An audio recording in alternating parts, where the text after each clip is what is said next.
너 부등식 어디까지? 지금 했어? 가자. 자, 계속 가봅시다. 힘을 내봅시다.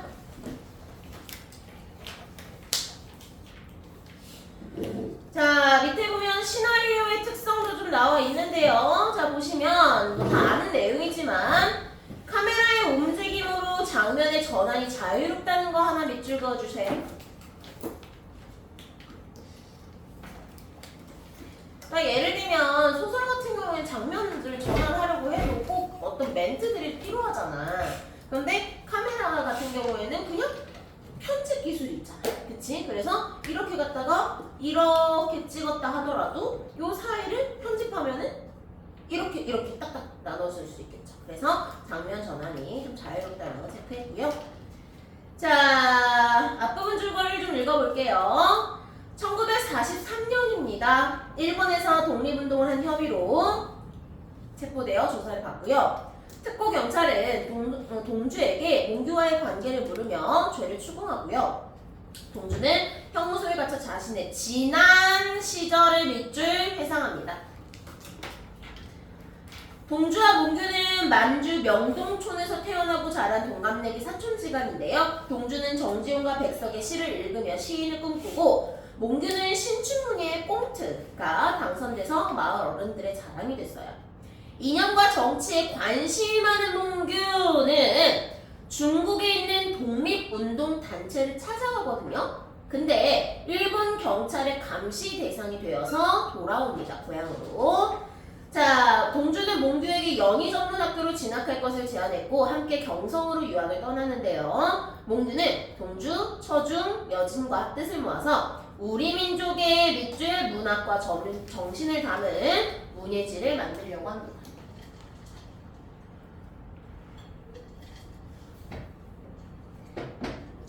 자, 씬 넘버 33입니다. 옥인동 하숙집이에요.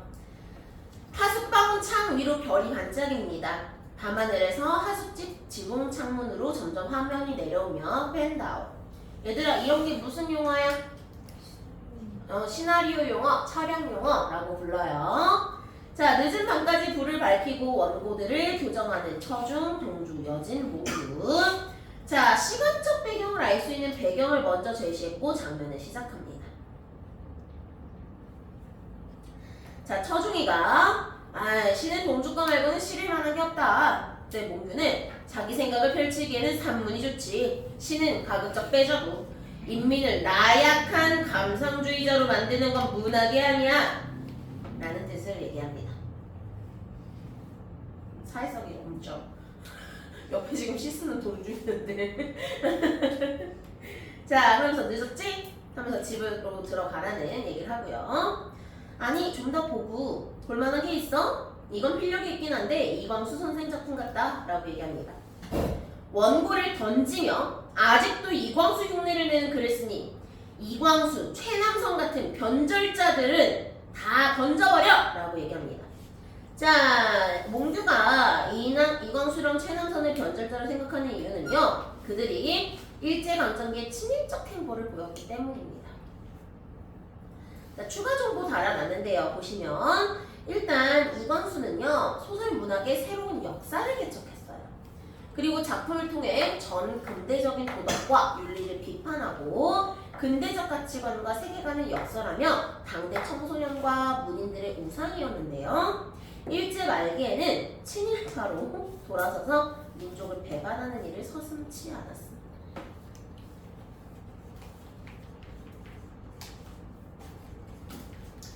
그때 동주가 너 이광수 선생 작품만 봤었잖아. 어렸을 때 얘기지. 지금도 마찬가지지. 동주가 이런 말합니다. 관습과 이념에 사로잡혀서 함부로 단정짓는 건 이런 얘기예요. 그러니까 상대방이 사상이냐 이념에 따라 문학작품 평가하는 것에 반감을 드러내요. 예를 들면 이거야 얘들아. 예를 들면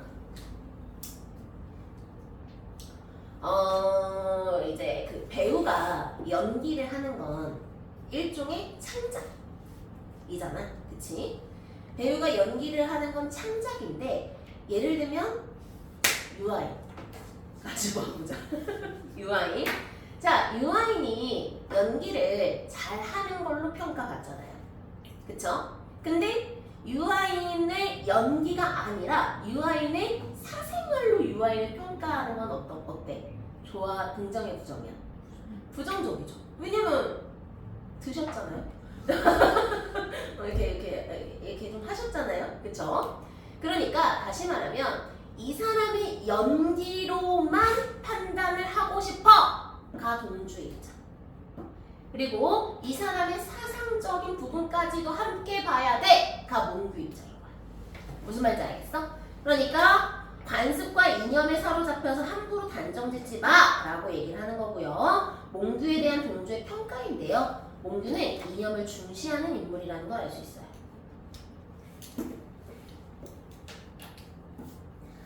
자, 그래서 몽규가 관습과 이념을 타파하려고 하는 일이야 라고 자신에 대한 평가를 부정합니다. 시를 빼자 그래서 나는 이 문예지를 하려는 이유와 목적이 있어. 시를 무시해서 하는 얘기가 아니야 라고 얘기합니다. 그랬더니 동주가 시도 자기 생각을 펼치기에 부족하지 않아. 사람 마음속에 살아있는 진실을 드러내야 문학은 온전하게 힘을 내는 거야. 그런 힘이 하나하나 모여야 세상이 변하는 거라고 라고 얘기합니다.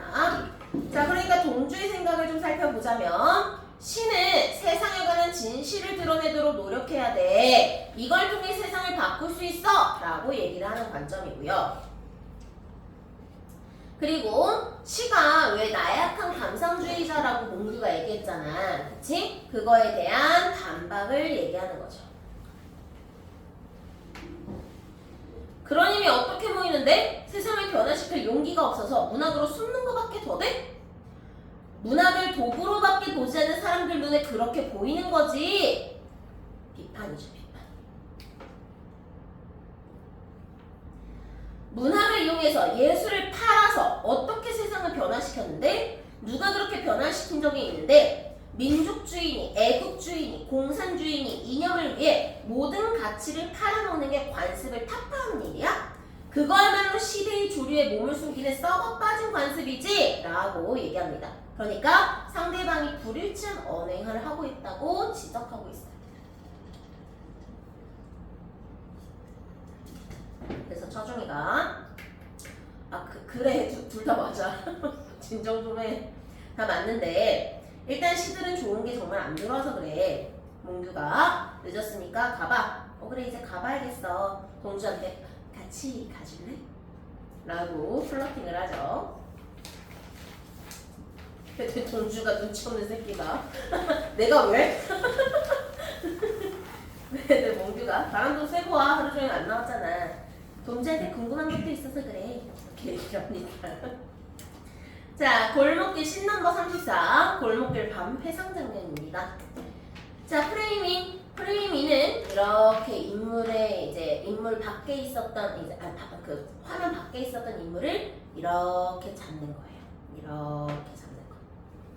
자, 밤길을 나란히 걸어오는 동주와 여진이 나오는데요. 자, 일단 프레이밍의 효과, 장면의 상황속 분위기 및 서정성을 강화해 주었고요. 동주는 문학을 전공하지? 그래 문학, 영문학. 좋아하는 시인이 누구야? 뭐 다 좋아. 아유 진짜 새끼. 내레이션이 들어갑니다. 프란시스 참, 라이너 마리아 릴케 이런 시인의 이름을 불러봅니다. 자, 여진의 물음과 관련된다고 볼 수 있겠죠. 이네들은 너무나 멀리 있습니다. 별이 아스리 멀듯이. 자, 여진이가 동주가 시를 사랑하는 것만큼 몽규도 세상을 사랑해서 그런 거야. 그러니까 이강수의 작품 대신에 동주의 시를 문예지의 시는 몽규잖아요. 그래서 몽규는 동주 작품의 문학성을 높게 평가하고 있어요. 그래서 여진은 몽규를 오해하고 있으니까 잘 이해하고 풀기를 바라죠. 말없이 걸어간 두 사람, 별빛이 반짝입니다. 정지영 선생님한테 인사드리러 갈 건데 같이 갈래? 라고 얘기해요.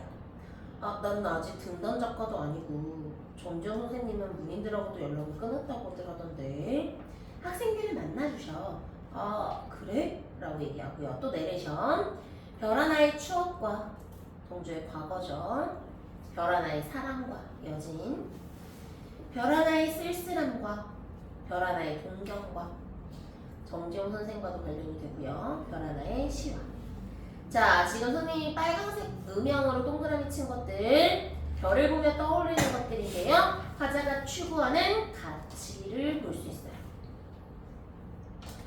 화자가 별을 보며 헤아리는 그리운 것들에 대한 대상념을 열거했다고도 판단할 수 있고요. 또한 별 하나의 뭐뭐과와 라는 문장 구조를 반복했다. 그리움과 안타까움의 상념을 별을 4개로 부각시켰다. 4개 연결한다는 뜻이죠. 연결.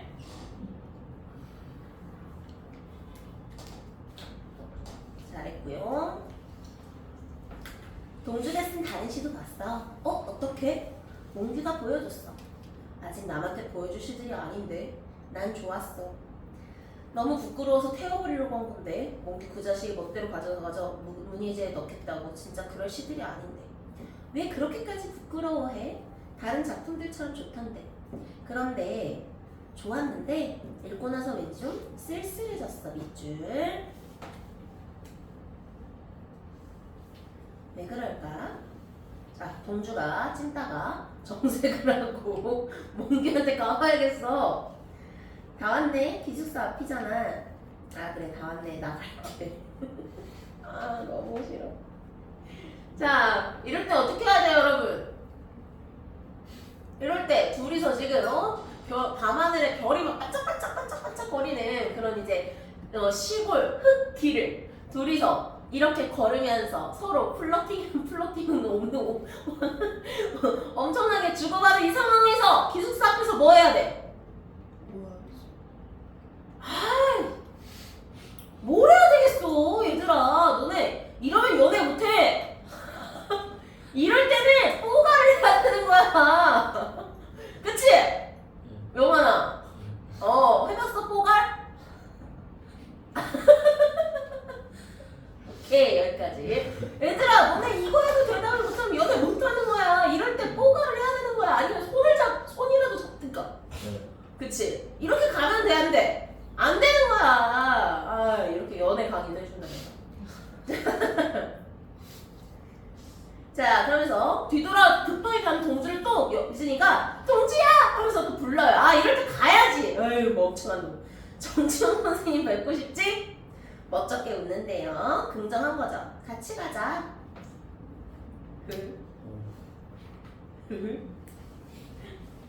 어머. 자 동주의 수학. 영환아 왜 이렇게 못해? 뭐 생각해 지금? 너의 뽀갈 과거를 회상하고 있니? 슬프다. 너 걔랑 화해했어? 하려고 노력 중이야. 아직도 안 했어? 노력 중이야. 그래 걔가 널 너무 좋아해서 그래. 2주째 잡고 있는데. 2주째 잡고 있는데. 그러면 그냥 장기? 거의 헤어진 거 아니야? 아니 잘 되다가 제 친구가 방해해가지고 장기 프로젝트 됐어요. 장기 프로젝트. 원래 일주일이면 되는 거 진짜 2년 기다리게 생겼어요. 잘해봐. 아니면 다른 이쁜 거. 네. 부탁이 너무 예뻐가지고. 아 너무 예뻐? 네. 너무 예쁘네 얘들아. 개설렌다. 자 어쨌든 동주가 쓴 다른 이거 했지잖아. 죄송해요. 자 내레이션 동주의 목소리. 나는 무엇인지가 그리워요. 무엇에다가 밑줄. 화자가 지향하는 이상적인 가치와 순수함을 얘기하고요. 이 많은 별빛이 내린 언덕 위에 내 이름자를 써본대요. 그 자아 성찰하는 거죠. 그리고 흙으로 덮어버렸대요.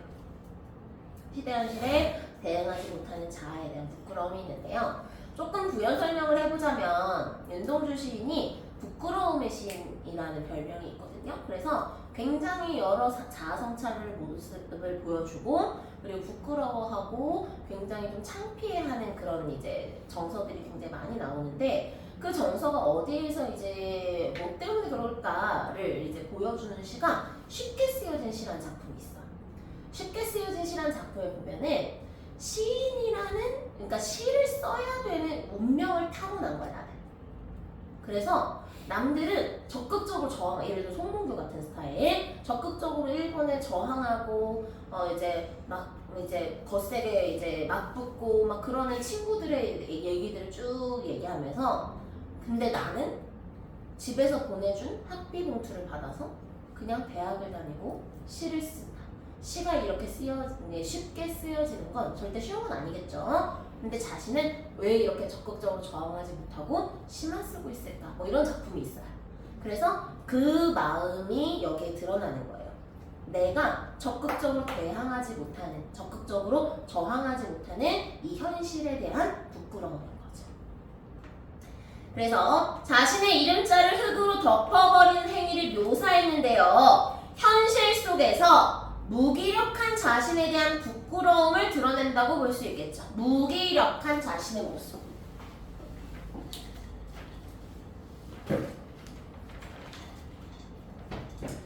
자, 여진이 왜 보여줬어? 하면서 따지려고 하는 것 같아요. 넘어갑니다. 뭐래? 좋다고 안 해? 이 새끼도 눈치가 없는데. 몽규는 동주의 허락 없이 그의 작품을 여진에게 보여줬고요. 반을 궁금해합니다. 몰라, 넌 왜 내 말을 아무한테도 안 보여줄 거라니까? 이때 몽규가 여자들한테 통화시라니까. 여진이가 뭐래? 자, 읽고 나면 쓸쓸해진다고. 통했네? 어우, 오글거려. 자, 동주의 시가 시대 상황에서 비껴있는 데서 오는 외로움과 적막한 감정을 얘기해주는 거고요. 낄낄거리며 웃는 처중과 몽규가 보여줍니다. 그러니까 처중도 이것을 이제 둘이 썸타네 라고 이해를 한 거죠. 내레이션 동주의 목소리. 따는 밤을 새워 우는 벌레. 부끄러운 이름을 슬퍼하는 까닭입니다. 자, 일제강점기의 암담한 현실을 밤이라는 시어로 키워드 했고요. 우는 벌레는 자신의 감정을 이입한 이인물입니다. 그리고 행동하지 못하는 무력한 자아를 계속해서 성찰하고 슬퍼하고 있습니다.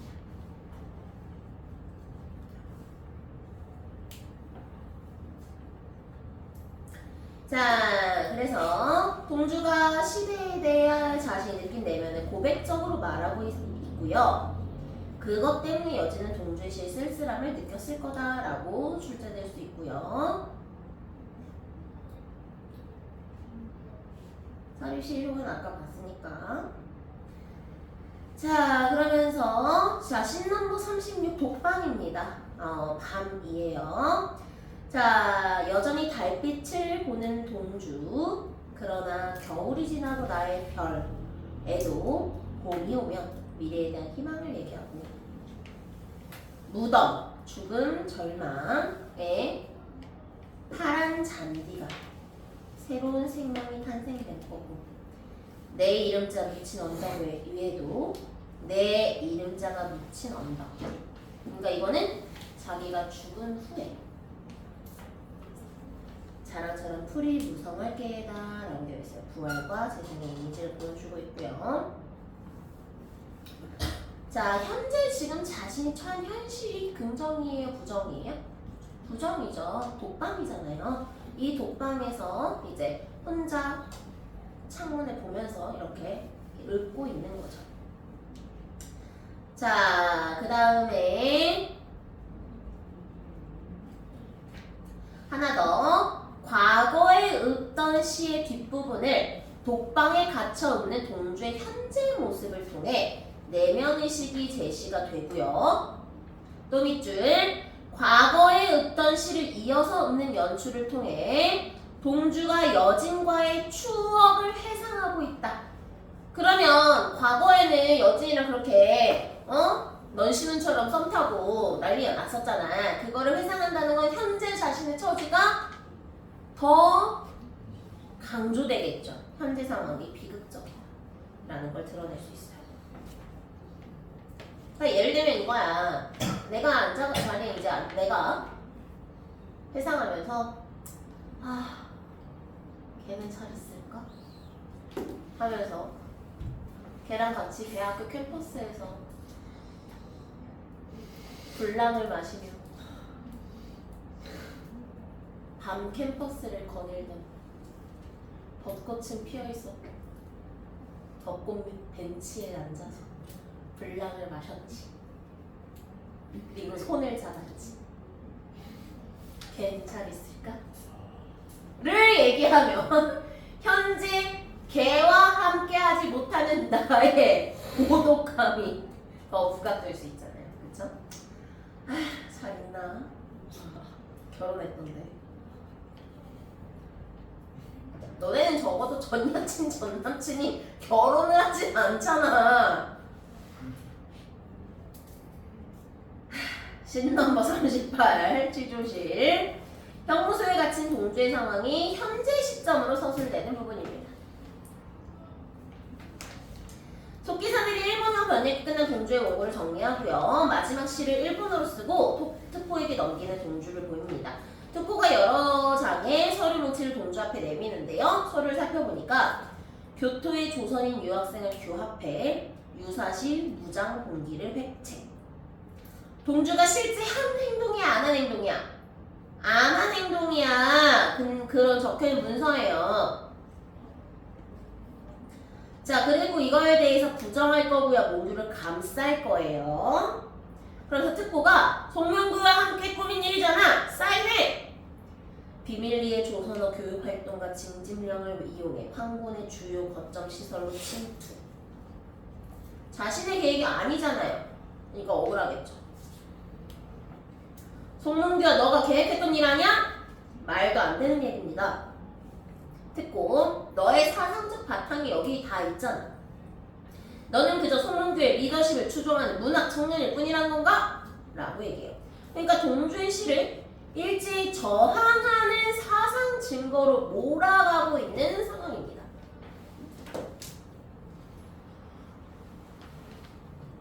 몽규도 우리와 함께 문예지를 만든 문학 청년일 뿐입니다. 라고 강조하고요. 서구 문학에 빠져든 나약한 조선인 유학생, 현실을 외면하거나 보지 못하는 이상주의자, 나르시시즘에 빠진 병원 문학, 순진한 문학 청년, 모든 일은 송문규의 지시, 그래서 난 억울하다, 이런 얘기인가? 개소리를 하고 있어. 몽규도 평범한 유학생일 뿐입니다. 라고 얘기해요. 그러니까 몽규가 일본 유학생들과 계획한 독립운동에 동주가 참여하는 걸 막았거든요. 그래서 몽규의 활동에 대해서 구체적으로 동주는 알 수가 없어요. 근데 어쨌든 평범한 유학생이다 라고 얘기하는 거고요. 자, 신넘버 39 하석방이고요. 마찬가지로 해상 장면입니다. 질문했어. 태평하게 대학생활이나 즐길 때냐? 부모님 걱정하실까봐 너 따라 경성에 온 거야. 어디로 갈 건데? 넌 모르는 편이다. 여진이나 잘 챙겨. 집안도 좋고 의식 있는 어른들이 주변에 많아. 정지용 선생도 그렇고 도움이 많이 될 거야. 자, 동주가 위험에 말려들지 않기를 바라는 거예요.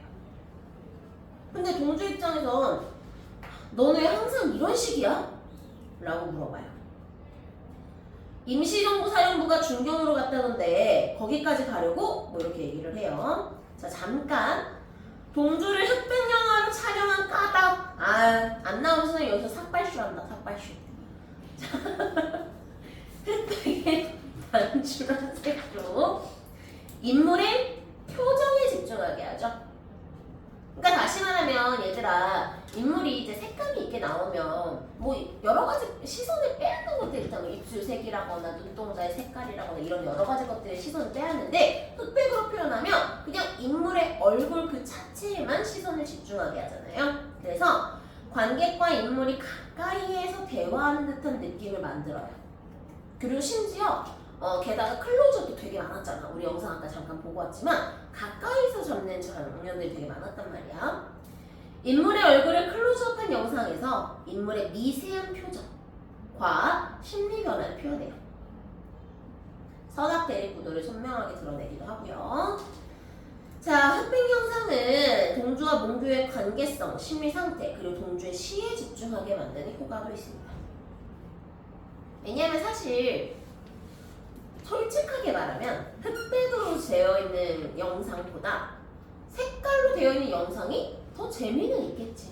그치? 자, 근데 이 작품은 결국 뭐가 문제냐면 동주의 시와 동주와 몽규의 어떤 관계 이런 것들이 포인트잖아요. 사실 재밌는 영화는 아니야. 이 영화가 재미로 보는 영화도 딱히 아니긴 하고요. 그래서 조금 더 초점을 맞춰야 될 것이 무엇인가, 동주의 시, 목소리 그런 것들에 초점을 맞춘 거죠.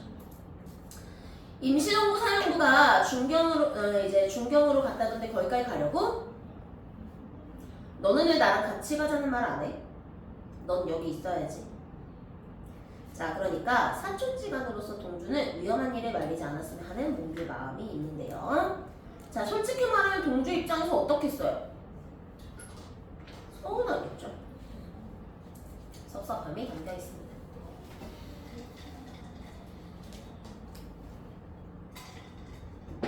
자, 마찬가지로 신선모 사실 정주용의 집 해성입니다. 자, 자네 시인이더구만. 예? 자, 몽규의 태도 보고 갈게요.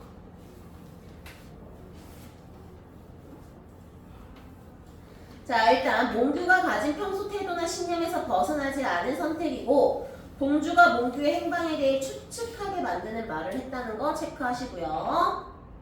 자, 몽규의 태도, 조국을 위해 행동하고자 하고요. 자신이 하는 일에 동주 말려들지 않기를 바라고요. 당장 문학을 하는 것보다 더 중요한 일이 있다는 생각이 깔려 있습니다.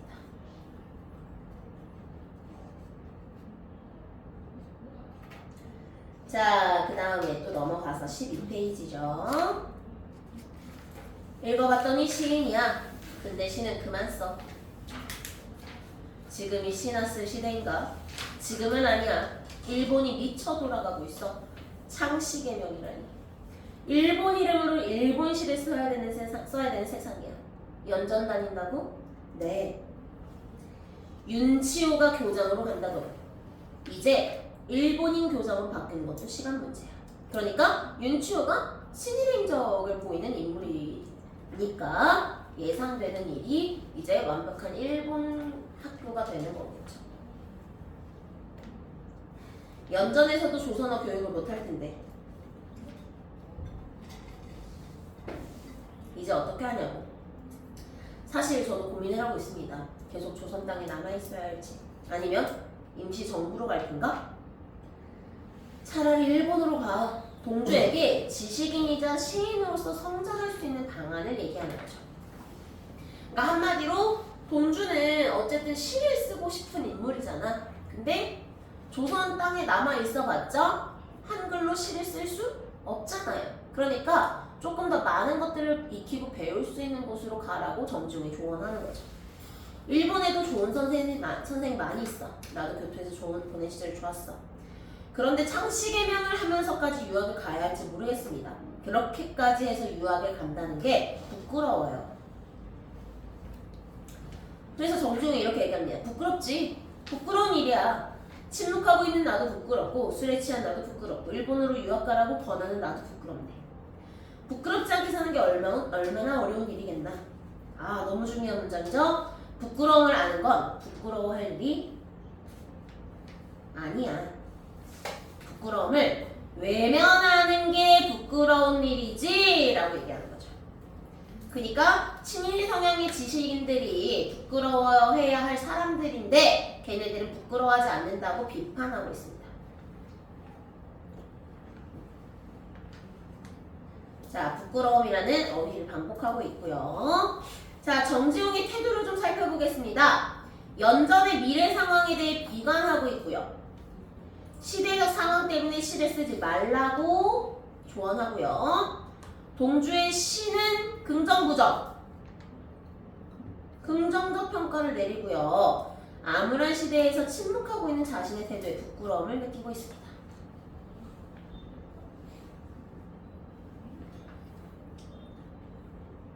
자, 중간 부분 줄거리 볼게요. 몽규는 임시 정부에서 활동하다 체포가 됩니다. 유치장에서 풀려난 후 몽규는 동주와 함께 일본 유학길에 오르는데요. 몽규는 조선인 유학생들을 모아 독립운동을 준비하지만 동주가 적극적으로 참여하는 것을 막습니다.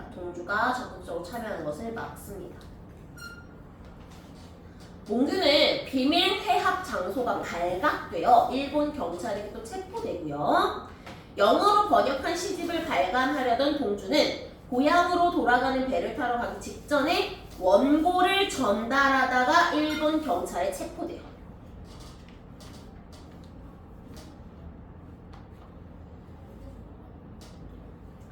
자, 취조식입니다. 자, 신넘버 97. 이제 동주와 몽규를 교차 편집할 건데요. 자, 교차 편집은 인물 간의 갈등을 교차로 제시해서 사건을 전개할 수 있고요. 유사한 속성의 두 사건에 주목할 수 있도록 합니다. 현재 시점이 되겠죠? 어둠 속에서 다가오는 특고 형사, 속기사들이 수기를 합니다. 책상에는 몽규가 앉아있고요. 서류를 몽규 앞에 던지는 특고가 던진 서류 클로즈업. 서류 속 내용이 전개 핵심이라서 강조해준 거죠. 해당 사항에 서명을 해라. 너는 모두 다 해당하니까 빠짐없이 해야 할 거야. 자, 다시 특고를 바라보는 동주로 교차됐어요. 이런 일을 왜 하는 겁니까? 다시 특고를 바라보는 몽규가 됐어요. 여기까지 잡아와서 이런 요식행위는 왜 하는 건가? 문명국에서는 이걸 합법적 절차라고 부른대요. 자, 다시 이제 특고를 노려본 몽규가 나오고요. 동주의 얼굴 가까이 다가 바라보는 특고로 또 교차됐죠. 그쵸? 자, 핑퐁핑퐁이야. 총뿌리를 들이대고 서명을 하게 하면 되지 않습니까? 제 손가락을 잘라 지장을 찍으면 되지 않습니까? 너희를 죽이는 일이 뭐가 어려운가? 대일본 제국은 법치국가야. 체제를 위협하는 너희 같은 자들에게도 합법적 절차를 거쳐 그 죄를 묻는다. 상대에 대한 비하를 하고 우월의식을 보이죠. 그게 우리 같은 일본 문명국과 너네 같은 조선 비문명국의 차이야 라고 얘기를 합니다. 전쟁에서 질 거라고 생각해서 이러는 거 아닙니까? 그러니까 일본이 패전할 것을 대비하는 거죠. 그래서 죄명을 문서로 남기기 위해 조작된 서류에 서명을 강요하는 속내를 보여줍니다. 자, 그 다음에 몽규가 또 핑퐁. 너희들이 허울 좋은 명분을 항상 내세우는 이유가 뭔지 아나? 열등감 때문이지. 비열한 욕망을 드러낼 자신이 없어서 명분과 절차에 기대는 거지 라고 일본 제국주의 허울과 특고의 의도를 간파하는 몽규입니다. 근데 특고가 이제 긁혔나봐요. 너 하나 죽일 용기가 없어서 이런 요식행위를 한다고? 우리는 너희 같은 놈들을 죽일 힘이 없어서 국제법에 따른 절차를 따르는 게 아니다. 우리는 문명국가이기 때문에 이런 번거로운 요식행위를 하는 거야. 국제법? 여기 국제법에 따른 정당한 재판을 받고 들어온 사람이 있나? 그 열등감을 숨기려고 서구 사법제도를 흉내내면서 문명이라고 부르는 건가? 서류를 보고 해당 사항이 있으면 서명을 해라! 죽음이 두려워 개변만 들어놓지 말고. 자, 동주가 왜 우리 죽음에 대한 명분이 필요한데? 전쟁 이후가 두려워서 이런 걸 하는 겁니까? 자, 또 몽규. 명분이 아니라 사실이기 때문에 서명을 하라는 거다. 그래? 사실로 만들어줄까? 얼마든지 해주지. 하면 서명합니다. 자, 서명을 하면서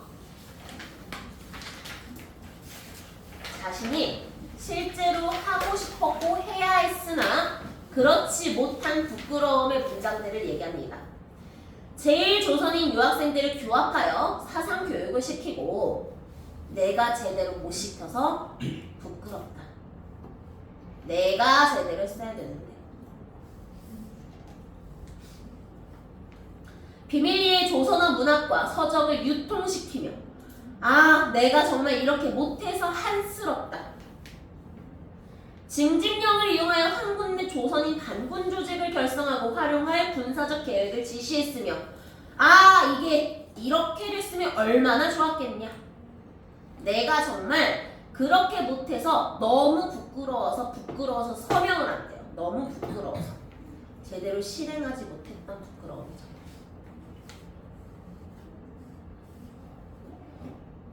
자 클로즈업 됐고요.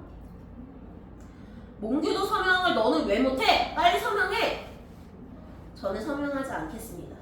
당신 말을 들으니 정말로 부끄러운 생각이 들어서 못하겠습니다. 적극적으로 참여하지 않은 부끄러움이죠. 이런 세상에서 시를 쓰길 바라고 시인이 되길 원했던 게 너무 부끄럽고 앞장서지 못하고 따라 나서기만 한 게 또 너무 부끄러워서 서명을 못하겠습니다. 라고 얘기합니다. 사실 몽규와 같은 감정이잖아요. 하지만 다른 행동을 하고 있죠. 그러면서 서류를 찢습니다.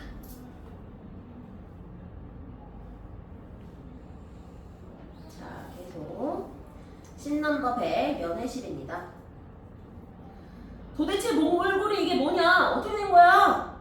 동주는 어디 있느냐? 동주는 죽었습니다. 저도 오래 살지는 못합니다. 팔뚝을 걷어 올려요. 2주사를 맞고 죽으면 시체를 대학 실험실로 가져가는데 그 전에 뼈 조각 하나도 이 땅에 남아있지 않게 해주세요. 라고 얘기합니다. 그러니까 유골이 되어서도 일본 땅에 남아있고 싶지 않다는 몽규의 유언이 담겨있고요. 일제에 대한 저항의식과 조국에 대한 사랑이 드러납니다. 자, 신넘버 100은 형무소고요. 하얀 천에 가려진 동주부가 천을 거두니 하얀 동주의 얼굴이 나옵니다. 감사 내레이션. 죽는 날까지 하늘을 우러러 한 점 부끄러움이 없기를. 도덕적이고 순결한 삶을 살고자 했었던 화자의 모습을 보여줍니다. 하늘은 지향하는 거예요. 순결하고 이상적 삶의 목표죠. 그러니까 윤동주는 내가 하늘을 우러렀을 때 한 점의 부끄러움도 없이 살기를 소망한 거죠. 그러면서 누워있다가 괴로워하며 각혈을 하는 동주의 모습을 보여줍니다. 간수들이 급하게 들어오고 실려나가는 동주인데요. 잎새에 있는 바람에도 나는 괴로웠다.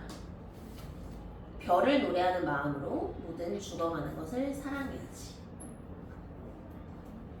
자, 여기 이 부분에서 자, 심리적 동요와 내적 갈등이 드러나고 있고요. 이상과 내가 바라는 어떤 꿈꾸는 삶과 현실 사이에서 느끼는 고뇌를 괴로워했다라고 얘기하고, 별을 노래하는 마음, 이상적, 희망, 순수, 소망, 양심 등을 추구하는 거죠. 그리고 모든 죽어가는 것을 사랑하겠다. 자신을 포함하여 억압받는 모든 존재에 대한 연민과 사랑을 드러냈습니다. 이게 이제 묘비명이죠. 자, 인서트. 형무소 창틀 사이로 밤하늘이 보이고요. 별이 반짝입니다. 그러면서 화장터 이제 유골함을 이제 떨어뜨리고요. 몽규가 뼈 한 조각도 일본 땅에 남기지 말라고 했는데 일본 흙까지 담아가면 어쩌자는 거야? 하면서 울면서 유골을 골라담는 몽규 부고요. 자, 마을 어귀로 들어서는 몽규 부와 동주 부가 나오는데요. 내레이션이 또 드러납니다. 그리고 나한테 주어진 길, 사랑하는 삶, 부끄러움 없는 삶을 걸어가야겠다. 오늘 밤에도 별이 바람에 스치운다. 현실적 실현과 고난이 계속되고 있는 상황을 보여줍니다.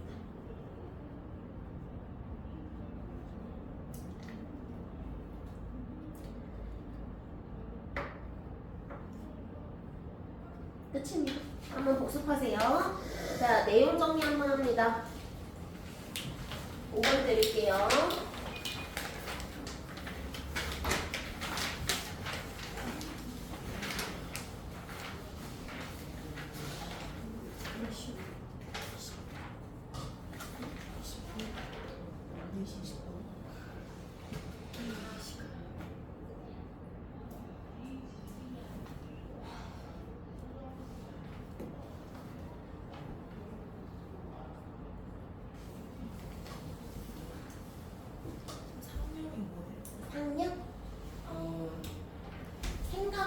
건데 정확하게 사전적으로 검색해서 알려줄게요.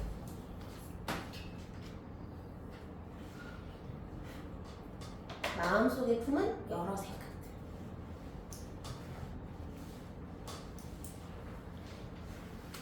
이건 뭐야? 아는데?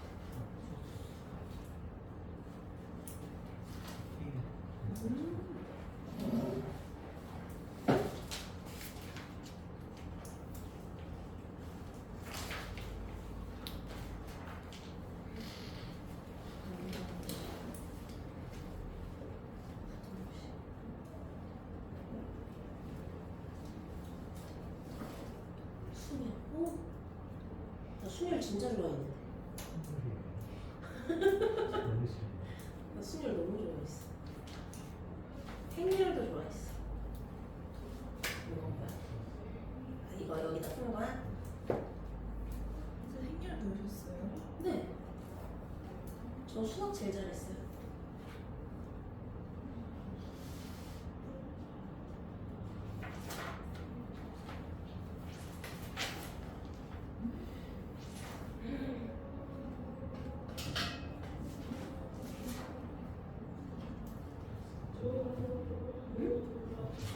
전교 6등?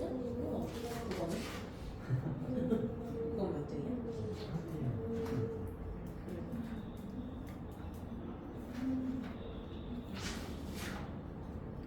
야, 그래도 기억이 난다, 야. 신기하다.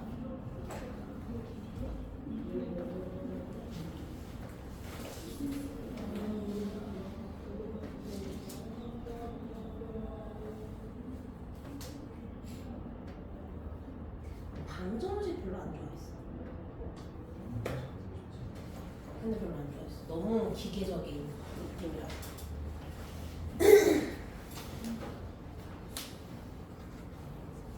난 확률, 통계 이런 거 좋아해.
자니?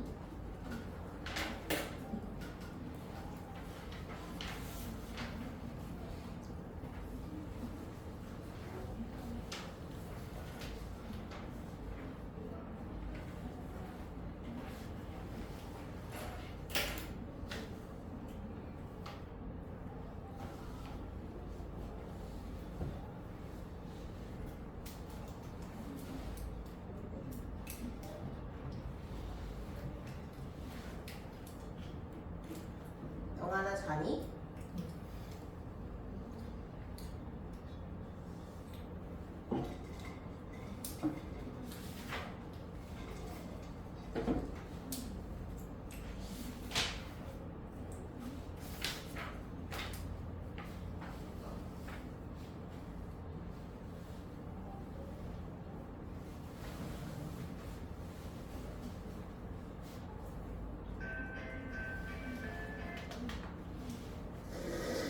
자, 잘했습니다.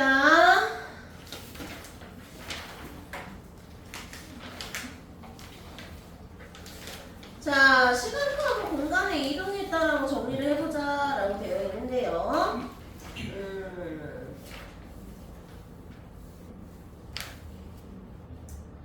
다른 건 괜찮고 옆에 보면 선생님 별표 쳐놓은 거 보이는데요. 동주의 서사 구조의 특징이 좀 나와 있습니다. 과거, 현재, 배치가 되어 있다는 거 밑줄 하나 쳐보시고요. 사실 현재는 후쿠오카 형무소의 취조실에서 윤동주를 취조하는 시점에서 윤동주의 대답 혹은 과거 회상을 통해 이야기가 풀어나가진다는 거 체크해주세요.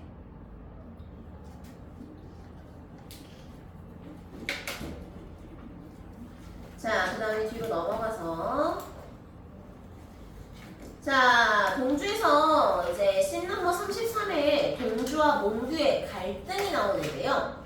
갈등의 이유는 문학의 가치에 대한 생각을 두고 갈등합니다.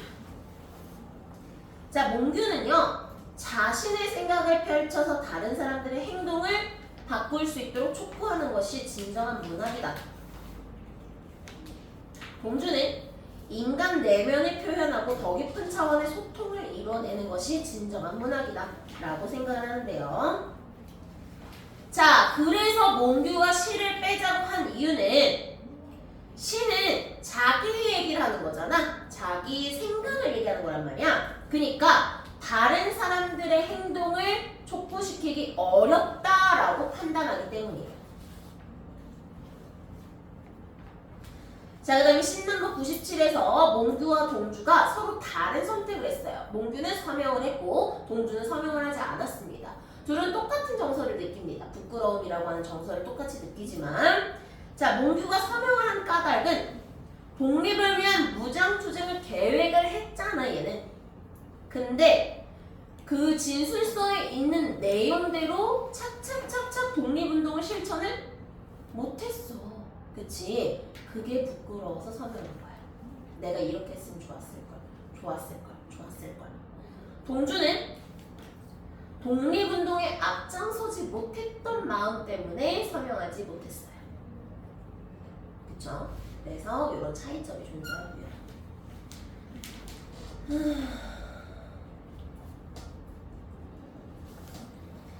이 작품의 주제, 이런 문장도 좀 기억해주세요. 투사인 몽규, 시인인 동주.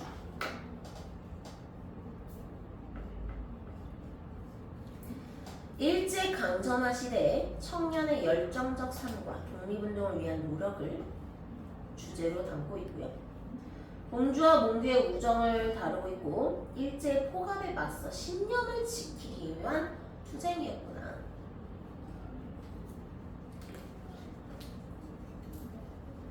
동주의 표현기법과 그 효과를 좀 보면, 표현기법 첫 번째 씬 넘버 34에 보면은 내레이션으로 삽입한 시에 대해서 분위기 조성하고 인물의 심리를 관객에게 전달하고요. 자, 서명하는 몽규와 서류를 치는 동주를 교차해서 보여줬잖아. 핑퐁핑퐁. 그래서 태도상의 공통점과 차이점 부각의 효과가 있어요. 자, 그러니까 다시 말하면 서명하지 않은 동주도 서명한 몽규도 모두 자신의 신념과 양심을 지키기 위한 투쟁이었다. 여러분은 일제강점기 때 독립운동을 했을 것 같아요?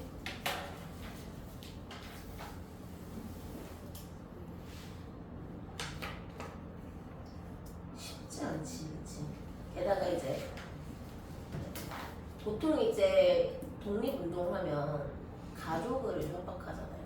그러니까 내 한 몸으로서 독립운동을 했을 것 같긴 해. 한 몸이라면, 그냥 몸 하나 딸랑 있다면.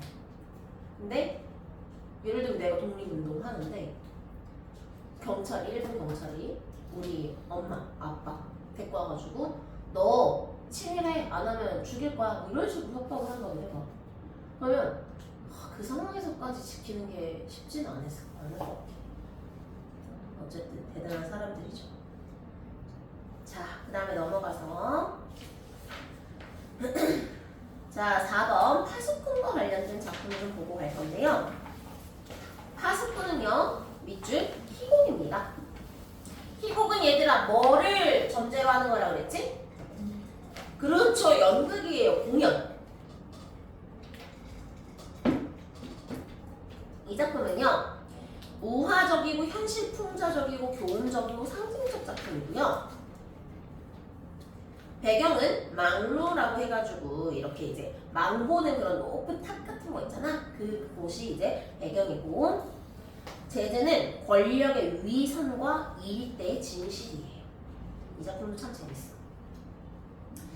주제는 진실을 향한 열망과 진실이 통하지 않는 사회를 비극적으로 바라보고 있고요. 무비판적인 권력 추종에 의해 잘못된 권력이 강화되는 사회 구조를 비판하고 있어요.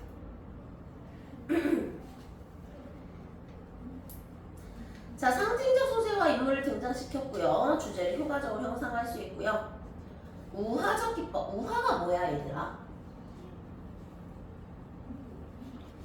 우회적이라는 말을 들어봤지. 우회적이라는 게 뭐야? 돌려 말하는 거지. 우화도 마찬가지예요. 직접적으로 말하지 않고 돌려서 표현하는 걸 우화적이다라고 표현합니다.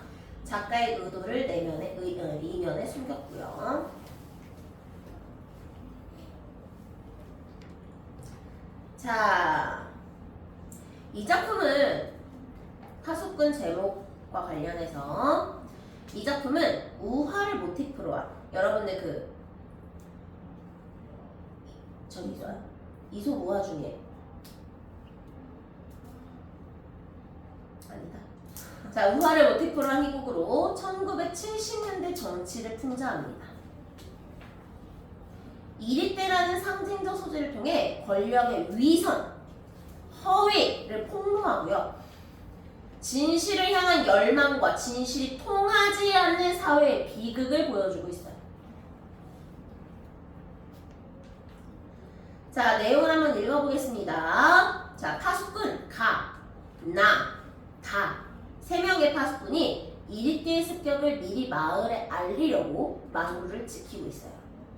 새로 파견된 파수꾼 다는요, 이리떼가 없는데도 파수꾼들이 이리떼가 나타났다 라고 외치는 걸 알게 돼요. 그러니까 망루에 올라갔다가 이리떼다 라고 파수꾼들이 외치는데 흰 구름밖에 없는 진실을 보게 된 거야. 이리떼가 어디 있지? 하면서 다가 이 사실을 식량 운반인에게 말해서 마을 사람들에게 알리려 했어. 진실을 알리려고 한 거죠. 근데 촌장이 다를 찾아옵니다. 그러면서 마을을 지키기 위해선 이리떼가 있다는 거짓말이 필요하다고 다를 설득해요. 이거 무슨 소리야?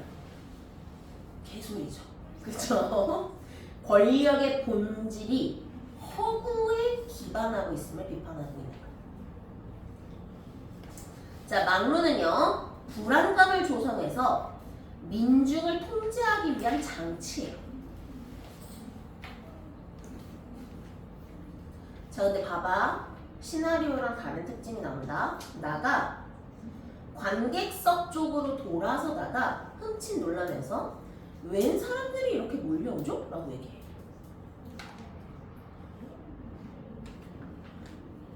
자, 촌장은 관객들을 이제 보면서 마을 사람들이죠 라고 얘기해요. 그러면서 관객들을 향해 어서 오십시오 주민 여러분. 이 애가 그 말을 꺼낸 파수꾼입니다. 저기 빙그 듣고 있는 식량 운반인 이 애가 틀림없지요? 네, 그렇다고 확인했습니다. 이리떼인지 아니면 흰구름인지 직접 이 아이의 입을 통하여 들어봅시다. 이리떼는 거짓이고 집의 이념이고요. 흰구름은 진실이에요. 파수꾼 다가 쓰러질 것 같은 걸음으로 망루를 향해 걸어가는데요. 얘야, 괜찮겠니? 네. 아무래도 걱정되는구나. 넌 이리떼란 말만 들어도 벌벌 떠는 겁쟁인데 망루 위에 올라가서 엎드리면 안 돼. 이렇게 많은 사람이 널 보러 오지 않으니 얼마나 큰 영광이냐. 이 기회에 말이다. 너 자신이 파수꾼이라는 건 힘껏 자랑해야 한다. 알았지? 파수꾼 다가 망루 위에 올라갔습니다. 긴 침묵과 결국 권력의 논리에 순응하며 진실을 밝히지 못한 다의 모습을 보여줍니다. 자, 파수꾼 다가 고민하는 내용은 촌장의 말을 따를 것인가, 마을 사람들에게 진실을 밝힐 것인가, 거짓말을 하는 것이 마을을 지키는 일인가? 이리 때가 아니라 사실 인구름이라는 사실을 말할 것인가를 고민하고 있는 거죠.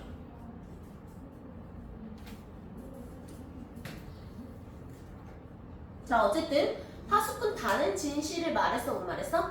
못 말했어. 자, 공통점과 차이점을 좀 분석해 볼게요. 중요하죠? 공통점은요, 인물 간의 갈등을 중심으로 사건이 진행된다. 시나리오와 희곡 모두 해설, 대사, 지시문이 있고요. 사건을 현재형으로 보여준다. 현재형 비주. 차이점. 시나리오는 영화예요. 희곡은 연극이에요. 시나리오는 극장 상영을 전제로 영상이 제작되기 때문에 시간과 공간 등장인물의 수의 제약을 덜 받아요. 예를 들면 얘들아 뭐 여러 가지 촬영 기술들 있잖아. CG라거나 이런 여러 가지 기술들을 통해서 막 천만 대군 막 이렇게 막 움직이는 막 전쟁 장면도 이제 촬영해서 보여줄 수가 있고요. 물론 CG 작업이나 이런 여러 가지 것들을 통해서. 그다음에 뭐 어벤져스, 뭐 아이언맨 이런 거 보면 실제로 사람이 그렇게 날아다니겠어요? 아니죠. 여러 가지 촬영 기법 같은 것들을 통해서 보여주는 거고요. 희곡은 무대 상영을 전제로 하거든요. 저는 약간 이제 뮤지컬 무덕이어가지고 진짜 극장을 많이 가는데, 자, 극장은 어쨌든 제한된 공간이 있지. 그럼 이 제한된 공간에 예를 들면 이곳이 무대라고 가정해보자. 이곳에 막 100명, 1000명 들어올 수 있어?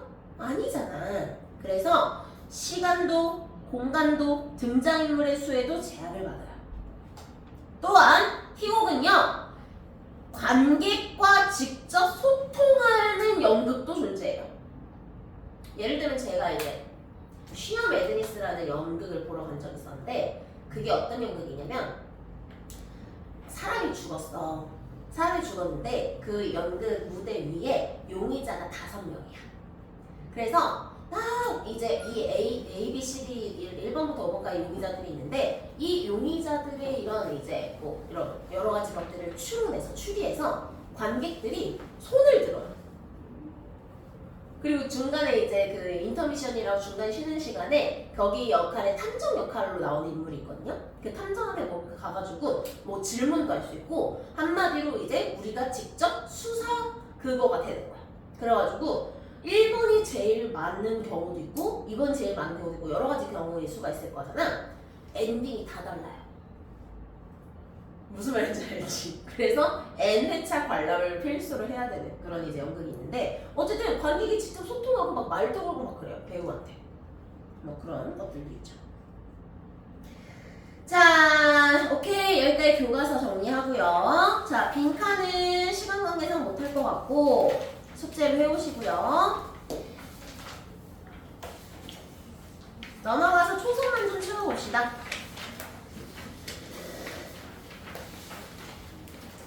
바흐.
자, 4번까지만 좀 볼까요? 5번부터는 좀 다음 시간에 하고요. 자, 동주 제재 개감 먼저 보겠습니다. 동주는 시나리오고요. 교훈적이고 일대기적이다 라고 키워드 체크해 줍니다. 자, 제재는 시인 윤동주와 독립운동가 송문교의 일대기. 배경은 일제강점기 말기이고요. 암울한 시대를 외면하지 않고 살아간 윤동주와 송문교의 삶을 그리고 있습니다. 윤동주의 시를 내레이션 형식으로 삽입해 주었고요. 윤동주와 송문교를 대비하였고 화면을 흑백으로 처리해서 몰입도를 높여주었습니다. 현재와 과거, 현재가 교차하는 방식으로 전개가 됩니다.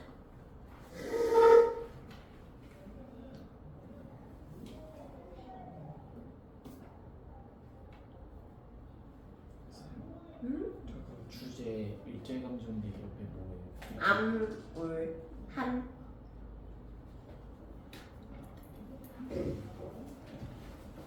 자, 넘어갈게요. 서사구조. 윤동주 문학이 다른 목적을 위한 수단 반대하고요. 예술성을 추구하는데 송문규는 문학을 잘못된 관습과 이념을 타파하는 도구로 여기고요. 정치 투쟁을 중시합니다. 그래서 갈등 구조가 나와 있고요.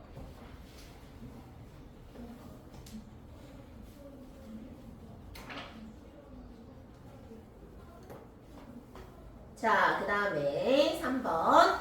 윤동주, 과묵한 성격, 순수성과 예술성을 중시하고요. 양심을 지키려고 하고요. 저항합니다. 자, 송문규, 적극적이고 체포되고 행동 지향성을 가져요.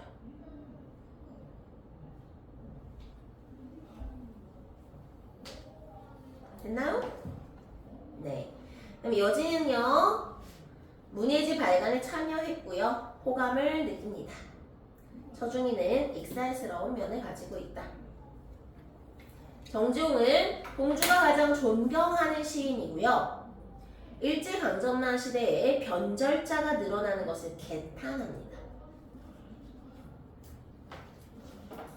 자, 4번.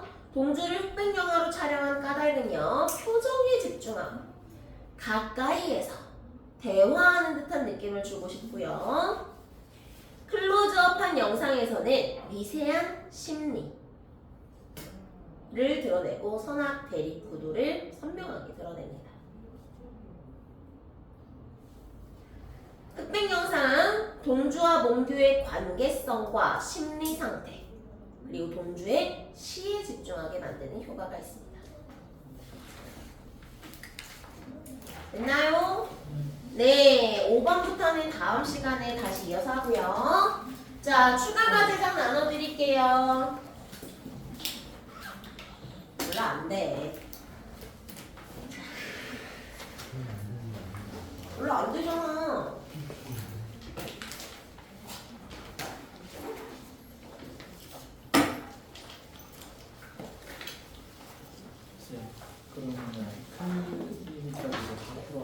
아니요.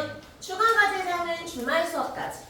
그리고 클리닉 과제는 문자로 나가지만 여기 본 교재 보면은 선생님이 이제 빈칸 채우는 거랑 문제 그거 페이지 번호로 보내드릴 거거든요. 그거 해오시면 됩니다.